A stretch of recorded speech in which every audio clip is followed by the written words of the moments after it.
نہ آئے. انہوں نے یونیورسٹی سے پڑھنے کے بعد بھی یہ کتے سے بھی بدتر بن کر نکلے ہیں.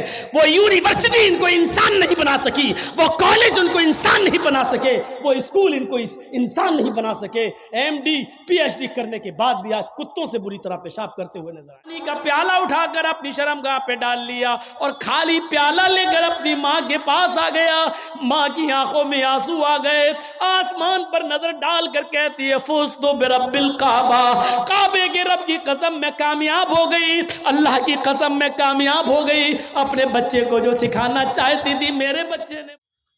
ہماری یہ بیٹیاں کل بچوں کی مائیں بنیں گی, شادی کے بعد ان کو اپنے بچوں کی تربیت کرنا ہے. ماں کے قدموں کے نیچے جنت بتائی گئی ہے, حالانکہ یہ کوئی حدیث نہیں ہے, ایک مقولہ ہے. لیکن بچے اپنے ماں کے قدموں کے نیچے جنت کیسے ڈھونڈیں؟ یہ آج کل کی ماں کے قدموں کے نیچے جنت ہے جس کو خود نہیں معلوم کہ قدم میرے کہاں ہیں, اس کے قدموں کے نیچے بچے جنت ڈھونڈیں گے. ہمیں سوچنا ہے, ہمیں اپنی بیٹیوں کی تربیت کرنا ہے. امام احمد ابن حنبل اپنی مسند کے اندر ایک واقعہ نقل کرتے ہیں کہ ایک صحابیہ تھی, ان کے گھر میں ایک بچہ پیدا ہوا. ایک صحابیہ تھی, ان کے گھر میں ایک بچہ پیدا ہوا. جب بچہ پیشاب کرتا تھا تو وہ پانی کا لوٹا اس بچے کی شرمگاہ پہ ڈال دیتی تھی. جیسی بچے نے پیشاب کیا وہ پانی لاتی اور شرمگاہ پہ ڈال دیتی. وہ صحابیہ کہتی ہیں میرا بیٹا جب چلنے کے لائق ہوا, پہلا دن تھا اس کا چلنے کا, پہلا دن تھا میرے بیٹے کے چلنے کا, پہلا دن تھا میرا بیٹا کھڑے ہو گیا. جب چلا, میرے بیٹے کو جب پیشاب کی ضرورت محسوس ہوئی تو اس نے پانی کا برتن دیکھنا شروع کر دیا. ماں کہتی ہے کہ میں دیکھ رہی تھی اپنے بیٹے کو, جب بھی وہ پیشاب کرتا تھا تو میں پانی اس کی شرمگاہ پہ ڈال دیتی تھی.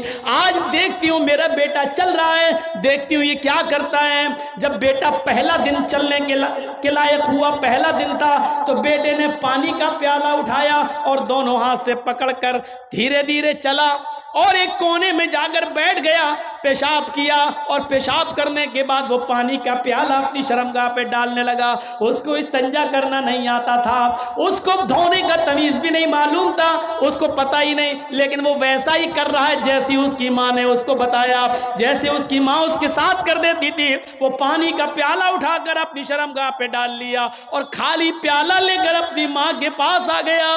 ماں کی آنکھوں میں آنسو آ گئے, آسمان پر نظر ڈال کر کہتی ہے فزتو برب الکعبہ, کعبے کے رب کی قسم میں کامیاب ہو گئی, اللہ کی قسم میں کامیاب ہو گئی. اپنے بچے کو جو سکھانا چاہتی تھی میرے بچے نے وہ سیکھ لیا.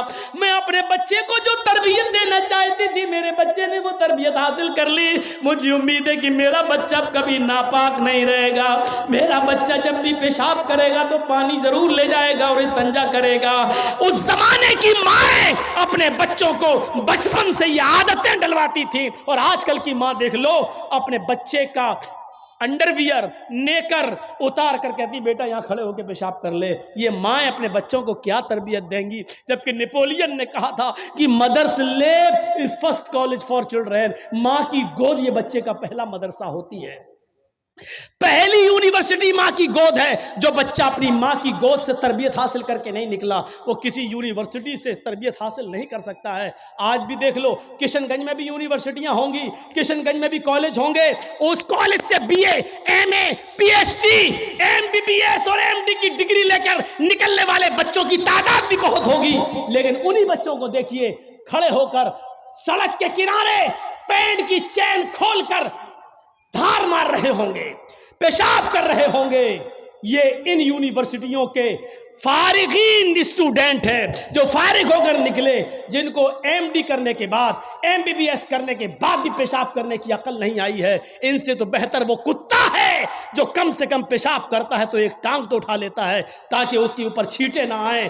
انہوں نے یونیورسٹی سے پڑھنے کے بعد بھی یہ کتے سے بھی بدتر بن کر نکلے ہیں. وہ یونیورسٹی ان کو انسان نہیں بنا سکی, وہ کالج ان کو انسان نہیں بنا سکے, وہ اسکول ان کو انسان نہیں بنا سکے. M D P H D کرنے کے بعد بھی آج کتوں سے بری طرح پیشاب کرتے ہوئے نظر آئیں گے. کہہ لینے دیجئے مجھے کتا, گدھا, جو کچھ بھی بولتا ہوں میں سب.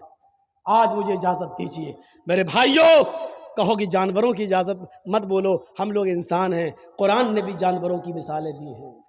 اولئک کل انعام بل ہم اضل، یہ چوپایوں کی طرح ہیں بلکہ ان سے بھی زیادہ گئے گزرے۔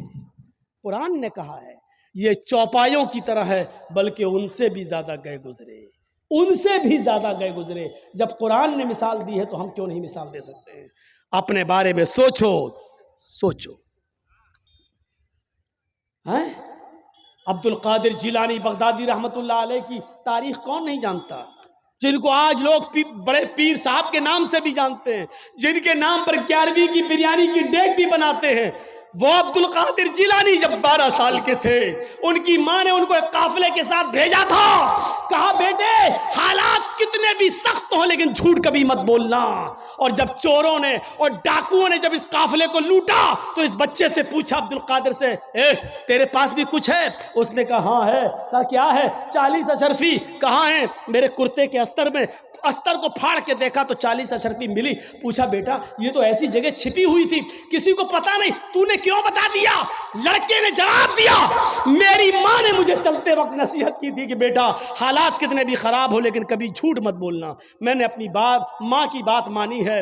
چوروں کا، ڈکیتوں کا، ڈاکوؤں کا اثر ختم ہوتا ہے اور رونے لگتے ہیں اور کہتے ہیں یہ بچہ اپنی ماں کی اتنی بات مانتا ہے کہ ایسے موڑ پر بھی اس نے اپنی ماں کی نافرمانی نہیں کی، ہم تو اپنے رب کی نافرمانی کر رہے ہیں۔ سارا سامان جو لوٹا تھا سب کو واپس کر دیا اور سارے کے سارے چوروں نے، ڈاکوؤں نے توبہ کر لی۔ میرے پیارے ساتھیوں، ایک بچہ جب اپنی ماں کا فرما بردار بنتا ہے اور ماں کی بات مانتا ہے تو ماں کی دعا تمام ڈکیتوں کو توبہ کرنے پر مجبور کر دیتی ہے۔ میرے پیارے ساتھیوں، یہ ماں کی تربیت تھی جس نے عبد القادر جیلانی کو ایک بزرگ کے روپ میں پیدا کیا ہے، ایک بزرگ کے روپ میں دیکھا ہے۔ یہ ماں کی تربیت تھی۔